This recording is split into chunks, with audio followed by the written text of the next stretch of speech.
Bah, may naalaala akong bigla ngayon ng mga panahong ito. O huwag naman kayo magagalit na mga followers nila. Ha? Issue lang ito at napapag-usapan lang. Hindi ko nga, kaya nga gusto kong pag-usapan. Ito ba sinasadya? Destiny ba ito? O talagang totoo ang kasabihan na hindi natin alam kung ano ang bukas? Ha? Ang tinutukoy ko po, yung matalik na magkaibigan na minsan nagkakatampuhan din, dahil tao lang naman pare-parehas, may parang nagkasabay ng mga nangyari. Ang tinutukoy ko ay si dating Pangulong Rodrigo Roa Duterte at si Pastor Apollo Kibuloy. Magkaibigan yan. 50 years na magkaibigan yan, pero nagkahiwalay ng landas yan ng 2016 hanggang 2019. Alam ko yun, kasi pareho silang tumatawag sa akin na sila pareho may problema ng panahon yun. Hindi alam yun ng publiko. Anyway, ganito. Unang pagkakataon na Holy Week, pareho silang nakakulong. Si Duterte inaresto dahil sa kanyang mga kaso sa ICC at ngayon ay nasa ICC sa Netherlands, The Hague, Netherlands. Okay? Si Kibuloy, una ring Holy Week ay nakakulong. Natapos naman siyang arestuhin dahil dun sa qualified human trafficking at di umano'y sexual abuse sa Quezon City Regional Trial Court at Pasig RTC noong September 8. Medyo naging makulay, 16 days na pinaghahanap siya ng kapulisan. Mula September 8, nakakulong siya ng 2024 until now. Unang Holy Week na nakakulong siya. Pero maliban dyan, meron pang nakaraan at bagong darating.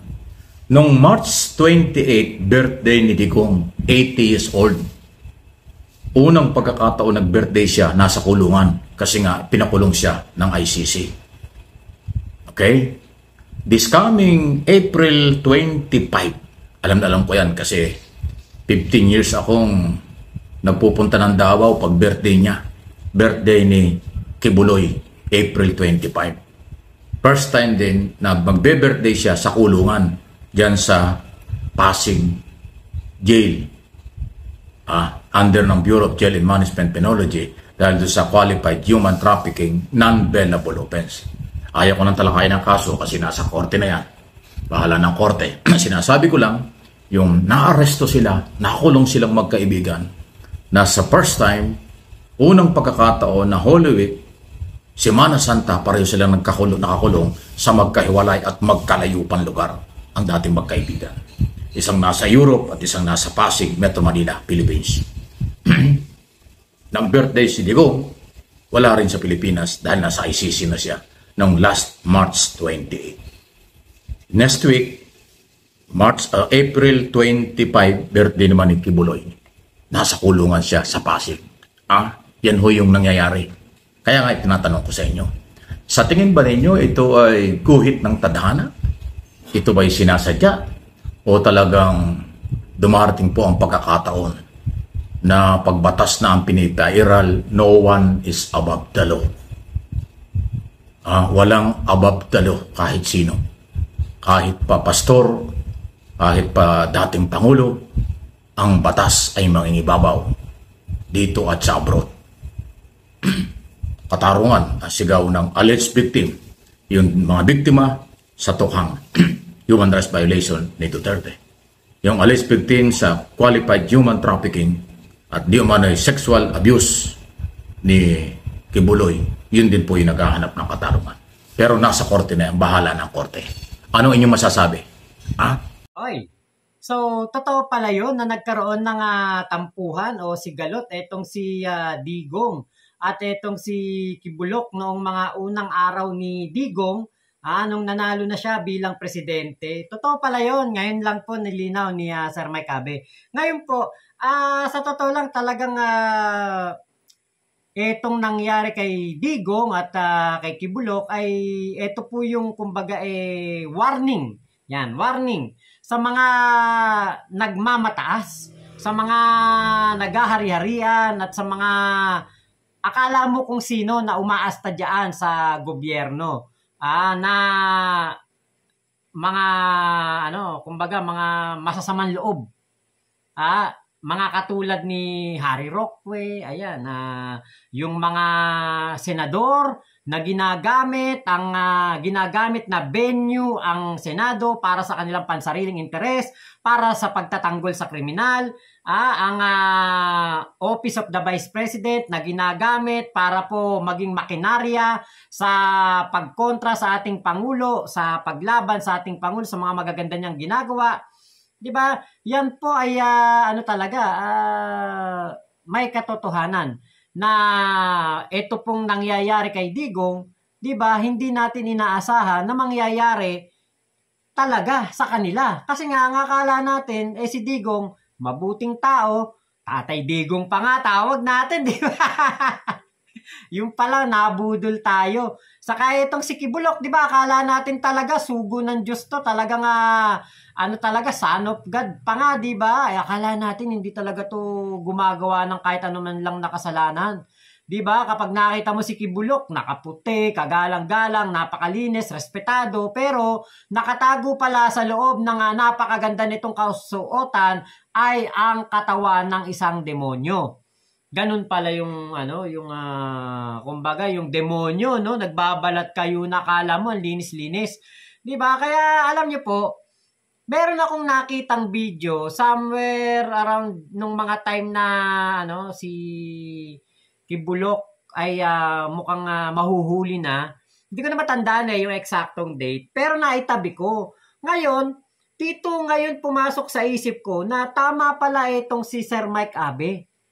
Tama, kasi parehas ngayong nagdurusa sa mga kulungan, sa mga kanya-kanyang kulungan, etong si Digong at si Kibulok dahil po sa kanilang pagiging sobrang, alam nyo na, sobrang samang tao. Naku, heto po yung video, panoorin nyo po muna. Bistadong-bistado na ang sindikatong Kibuloy Duterte. Ito na marahil ang pinakamalaking criminal organization sa Pilipinas. Sangkot ang sindikatong ito sa drug trafficking, white slavery, land grabbing, prostitution, human trafficking, murder, at ang pinakamalaki sa lahat ay plunder, ang pagnanakaw sa kaban ng bayan.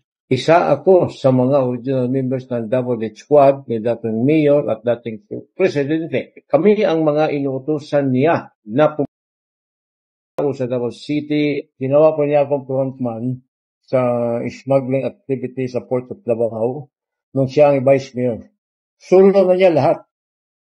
Kaya siya ang pinaka-lords of all the drug lords. Ginagamit pa ang relihiyon upang maitago ang kanilang mga karuma. Sa pahayag ng propaganda network ni Apollo Kibuloy na Sunshine Media Network International, sinabi nito na itinalaga si dating Pangulong Rodrigo Duterte bilang administrator ng lahat ng mga ari-arian ng Kingdom of Jesus Christ o KOJC ni Kibuloy. Ako na muna ang magpatakbo. I-supervise ko lang, punta ako sa Glory Mountain, tignan ko yung mga trabaho. Paano nangyari yon? Pwede bang gawing administrator ang isang hindi kaanib sa isang religious organization gaya ng KOJC? O baka naman hindi lamang kaanib si Digong kundi matagal na silang magkasosyo? Malinaw na matagal na tayo nililin lang nitong sina Digong at Kibuloy. Cover story niya ang simple at payak na ancestral home sa Davao Executive Homes. May pakulambo drama at pakamay-kamay pa siya pag kumakain.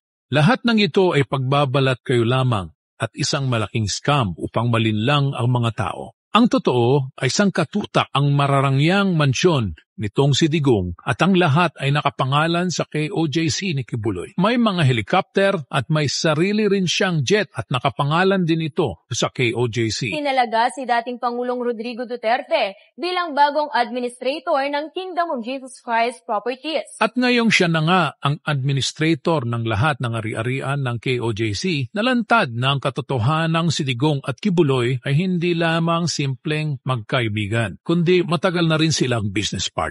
Ang KOJC at ang SMNI ay matagal na nilang gatasan, lalo na ngayon na nakipag-partner pa sila sa China TV na propaganda arm ng bansang China na gustong manakop sa mga teritoryo ng Pilipinas. Totoo bang milyon-milyong pondo ang ipinapadaan ng China para sa pamilya Duterte sa pamamagitan ng SMNI? According to the NTC, the suspension was initiated in response to House Resolution number 189, which urged the suspension of SMNI. Ito marahil ang dahilan kung bakit gigil na gigil ang mga Duterte dahil sa ginawa ng mababang kapulungan na suspensyon sa prangkisa ng SMNI.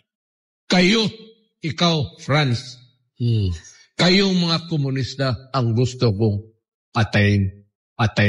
At ngayong nabunyag na nga ang tunay na koneksyon ng pamilya Duterte at Kibuloy, malinaw na ngayon ang dahilan kung bakit tuloy-tuloy ang ginagawang destabilisasyon laban sa Administrasyong Marcos. Malinaw na rin kung saan nanggagaling ang salaping ginagamit sa mga pagkilos laban sa pamahalaan. Ginugulo nila ang pamahalaan upang mapigilan ang pag-aresto ng Federal Bureau of Investigation kay Kibuloy dahil sa kasong rape, child abuse at human trafficking. At ganon din ang pag-aresto kay Duterte ng Interpol dahil sa kasong crimes against humanity sa International Criminal Court. Bistado na natin sila. Putulan sila ng kakayahan upang lalong makapanlinlang ikulong si Kibuloy at si Digong. Okay, Tams, di ba? Ganyan po ang samahan ni Digong at ni Kibulok. Ito pong video na to matagal na to. Actually, di ko na nga matandaan kung saan ko nakuha yung video na yan. Buti na lang na itabi ko. Ngayon po, talaga palang dapat hindi manalo tong si Kibulok. Bakit? Kasi dyan sa video na yan, di ba, ikulong daw si Digong at si Kibulok. Pero, di ba, ngayon, ang nakakulong na dito sa Pilipinas si Kibulok at doon sa ICC naman, si Digong. Nahuli na sila parehas ni General Torre. So ngayon, itong si Kibulok, ang kailangan niyang gawin ay manalo. Kasi kapag po siya yung maging senador, pwede na niyang, di ba, anuhin lahat, plantsahin ang lahat para siya ay mapawalang sala sa kanyang mga, kaso. At baka sa kanyang pagiging senador, di ba? Yung kasi merong kaso tong si Kibulok na ipi-freeze ang mga asset nito. Di ba? Ang sabi, si Digong ang magiging administrator. Ngayon nakulong na si Digong. Sino ng administrator ngayon? Di ba? Hindi ba kayo nagtataka? Walang ibinalita na magiging administrator ng SMNI o ng KOJC. Itong isang tao na papalit kay Digong. Wala po silang pinahayag na ganyan. Pero nung nakulong, nung time na hinuhuli na si Kibulok, hinahanap na, wanted na, si Digong ay bigla na lamang pong itinilaga. Di ba ngayon parang pumasok bigla sa isip ko, nako, baka nga talaga sindikato sila. Baka nga talaga na merong mga pera ng gobyerno na pumapasok diyan sa KOJC. Yan ay dapat maimbestigahan ng ating gobyerno. Kasi kung inyo pong susumahin, ilang piraso lang ang miyembro ng KOJC. Pagpalagay na lang 50,000. Makakapagpagawa ng ganun kalalaking mga infrastructure? Sa tingin nyo ba galing sa pamamalimos ng mga tauhan ni Digong, makakapagpagawa sila ng pinakamalaking yung parang Philippine Arena doon sa Davao? Diba baka pwedeng ito'y silipin na ng gobyerno, baka may money laundering na dito, may corruption na. Dahil meron akong isang naalala na isang vlogger na babae, si Sharon Stone ba yun? O nakalimutan. Hindi Sharon Stone, artista yun eh. Basta Stone ng apelido. Ang sabi niya, yun daw ibang mga materyales sa proyekto ng gobyerno, dun daw dinadala kay Kibulok. Dun daw sa, ewan ko kung saang lugar dinadala. Napanood ko yan eh. Stone ng apelido. Ngayon, biglang nagpumasok sa isip ko na talaga palang magkasudlong ang bitukan itong dalawang to. Talagang kumbaga grabe talaga samahan at pagkakaibigan nito. Ngayon, kapag naging senador si Kibulok, kayang-kaya niyang anuhin yan. Gapangin lahat yan. Diba? Baka mapawalang sala yan. Tapos baka gamitin pa niya ang kanyang pagiging senador para eto namang si Digong mapauwi niya. Pwede kasi na malay natin. Pagdating ng 2028, di ba? Baka hindi pa dumating ang 2028 yung aking teorya na manggugulo si Sara. Tapos ang magiging vice president si Amy Marcos. Paano kung ang gawin nilang vice presidente si Kibulok? Oh, 'di ba? Tapos si Amy Marcos gawin lang nilang Senate president. O tapos magma-martial sila. 'Di ba? Kayang-kaya nilang anuhin 'yan. Gawin 'yan kung mananalo etong si Kibulok. Etong si Amy Marcos pag nanalo din to magiging tuta to ni Sara. Kasi ang titignan niya, malaki ang utang na loob niya kay Sara kaya siya nanalo. 'Di ba kaya sabi ko, okay, meron palang mga posibilidad na mangyari to. Kaya pala kumandidatong senador si Kibulok para malinis niya ang kanyang pangalan, para malinis niya ang kumbaga kaperahan ng KOJC. Sana masilip to ng ating gobyerno kasi questionable ang laki-laki nung na yun. Buti sana kung katulad sila ng iglesia na mayroong nasa 3 milyon na miyembro hanggang 5 milyon. Sila nasa 50 mil lang. Kita nyo, hindi nga nila kayang punuin. Na ba sila? Tanungin nyo nga yan, mga yan, kung napuno na nila yung yung kanilang stadium o yung arena nila, kung napuno na nila, puro yan, kung kayang-kayang punuin ng puro KOJC yan. Diba, ngayon ko lang na pag-isip-isip okay. Kaya pala siguro kumandidatong senador si Kibulok. So, ang solusyon dyan, wag nating iboto. Wag nyong iboto. Talagang itong panahong ito, mainit na nga ang panahon. Nagkasabay pa talaga, no? Si Digong, umamin niya, this is my destiny. Yan ang kanyang message nung siya ay sakay ng eroplano. Bago mo ba ng eroplano nang dumating sa Dahig, mula nang ilipad siya mula Manila ng 11 p.m., March 11, dumating ng March 12 doon sa Dahig, Netherlands. Sabi niya, this is my destiny. Ayan, yun yung pag-amin at yun ang sinasabi ni Duterte. Si Kibuloy wala, hanggang ngayon lumalaban pa. Ay karapatan niya yun. O sige, good luck sa kanila. Nakakulong ng Semana Santa at nakakulong magbe-birthday ng mga nakakulong. Ayan po yung nangyari sa magkaibigang matagal ng panahon from Davao City, Davao Region, sa Mindanao. O kayo mga DDS at followers ni Kibuloy, huwag kayo magagalit. Yan naman ang totoo. Walang fake news dyan. Hindi yan kasalanan ng General Torre. Hindi yan kasalanan ng gobyerno. Kasi hindi gobyerno ang complainant dyan. Ang complainant ni Kibuloy ay kanyang mga member. Kaya siya nakulong. Ang complainant ni Duterte ay mamamayang Pilipino. Kaya siya nakulong. Ang gobyerno under President Marcos at General Marbil, General Torre ang nagpatupad ng mga batas sa arrest warrant dahil mayroong court order. Sila ang inutusan. Yan ang totoo. Walang fake news dito. I know my job. At alam ko ang aking topic at pinag-uusapan. Okay? Naala-alam natin, yan ang nakaraan. Yung iba kasi yan saradong isip, sabihin binabanatan ko. Hindi banat ito. Ang banat yung fake news. Ang banat yung walang basihan. Ito, yung kasaysayan nung nangyari at nangyayari. Yan ang ating pinag-uusapan dito. Kaya walang fake news. Huwag kayong magagalit. Ang magagalit, ang pikuntano. Ang magagalit, DDS lang. Ang magagalit, mga Kibuloy supporters lang kasi saradong isip nila. Pero kung alam nila yung rule of law, no one is above the law, hindi sila dapat magalit. Dapat magdasal kayo kung meron kayong paniniwala para mabigyan ng tunay na hustisya ang inyong mga amo. Pero magalit kayo sa isang katulad ko na broadcaster, political blogger, na naghahayag lang kung anong nangyari, wala ng kaalaman yan. Bio-bio ang dating yan. Please like and share ng ating pinag-uusapan. At sigurado po ako na dito kaya Sir Mike Abe walang fake news. Kaya nga po video niya ay nire-reactionan ko, sinusuportahan ko siya kasi napanood ko ng matagalang video nito.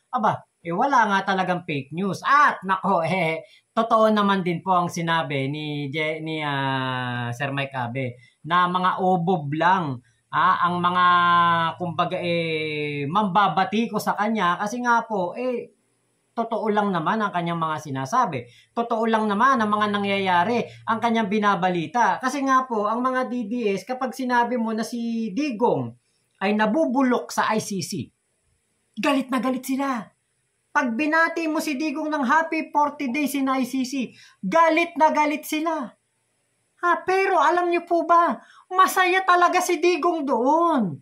Masarap ang pagkain, masarap ang tulugan, may sariling kubeta, kumpleto sa mga medikal na pangangailangan, mga gamot na ibibigay. At baka nga po, laging kumpleto ang tulog.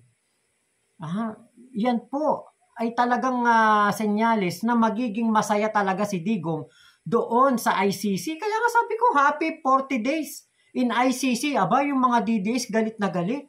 Dapat nga matuwa kayo dahil si Digong ay maganda ang kalagayan doon sa ICC.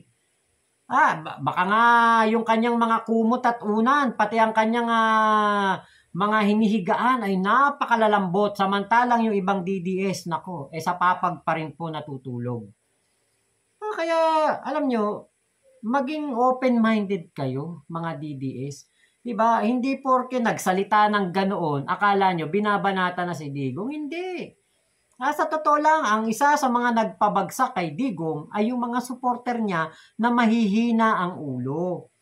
Tama, nung una, maganda yung ginagawa ni Digong na nauuto niya ang mga DDLs, ang mga DDEBs, ang mga dutae. Pero, yan yung tama lamang o maganda lamang nung panahon ng kanyang panunungkulan. Pero ngayon, na hindi na siya ang presidente at nagpapauto pa rin ng mga DDLs, DDEBs at dutae, medyo pangit na po yan. Kasi, ang nangyari sa halip na si Digong ay makakuha ng mas maraming simpatya sa taong bayan, nagagalit ang mga Pilipino kay Digong. Alam nyo kung bakit? Dahil sa mga sobrang tatapang pero wala sa lugar na kanyang mga supporter. Yung mag-post ka lang, mga galit na galit. Diba? Yung akala mo, hindi pwedeng pagsabihan ng kahit ano si Digong. Pero si PBBM, grabe nila babuyin. Araw-araw binababoy nila ang ating Pangulong Bongbong Marcos. Tapos si Digong bawal batiin ng happy 40 days. Diba? It's unfair. Kaya tama, Sir Mike, mga obob lang talaga yung mga DDS na mangbabati ko sa iyo at pati na rin sa akin. Kasi tayo dito, nagsasabi lang naman tayo ng totoo. Pag ba sinabi kong nabubulok na sa kulungan si Kibulok, hindi ba totoo? Diba? Totoo naman, hindi makalaya-laya. Diba? Ganun lang yun. Tanggapin niyo yung katotohanan, magiging maluwag sa inyo ang lahat. At baka eventually makalimutan niyo na si Digong. So, yun lamang po. Maraming salamat sa pagsama nyo dito sa aking vlog na ito. Ingat po kayo. Nasa mang panig kayo ng mundo, huwag nyo iboboto si Kibulok. Kasi kapag nanalo si Kibulok, delikado. Baka po maghari-harian yan. Baka isakatuparan niya yung lahat daw ng budget ibigay sa kanya, tapos gagawin daw niya superpower ang Pilipinas. Ang teteng, Si Biden nga hindi magampanan ng pagiging presidente ng maayos ng Amerika. Ikaw pa kaya? Kibulok, anong alam mo? Magwali. So, yun lamang po. Ingat po kayo. Bye-bye. Mama chup chup. Love you, love you. God bless us all. Pilipinas. God first.